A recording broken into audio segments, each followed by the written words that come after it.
Hello mga ka-savage! Ngayon, nagbabalik ang inyong Savage Girl. So ayan mga ka-savage, ipapakita ko lang sa inyo na natutulog na ang aking mga alaga. Na si Bingo, si Pablo, si Whiskey, and si Bella. So ayan na nga mga ka-savage, tumayo kasi ako kaya nagsitayuan na sila. Nung bumalik akong umupo, nagsibalikan din sila sa kanilang higaan mga ka-savage. So ayan, wala nga akong ginagawang mga ka-savage dahil nga kakatapos ko din siya, kakatapos ko din naligo. So, ayan nga mga ka-savage, yung amo ko kasi nasa taas. So, nasa higaan pa siya ngayon.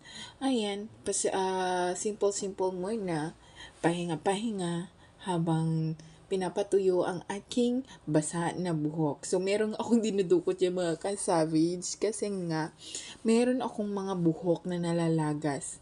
Di ko alam kung lahat ng mga OFW dito sa Saudi, kung nararanasan nyo man ito mga ka-savage natin dyan na OFW. Ito ang number 1 talaga na nangyayari sa unang araw mo dito sa Saudi, na maglalagas ang iyong buhok mga ka-savage. Yan nga ang aking problema dito dahil paubos na ang aking buhok mga ka-savage. So ayan mga ka-savage, konting pasimple lang na video. So kumuha nga ako ng bulaklak mga ka-savage dahil nga ilalagay ko sa aking tenga. So, ayan na nga mga ka-savage, ilalagay ko na nga kasi may pakonting-konting cute-cutie lang dito sa bandang video na to.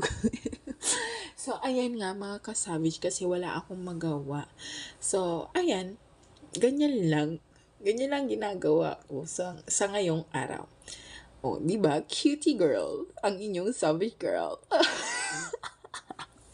So, ayan, lumipat nga ako mga kasabis sa tabi ni Pablo and ni Bingo. Sobrang cute ni Pablo. Tingnan yung mga kasavage. And then si Bingo. Pero sobrang cute talaga ni Pablo. And ako, pa-cutie-cutie lang. Tingnan nyo. Post-post lang. Konting post-post lang mga kasavage.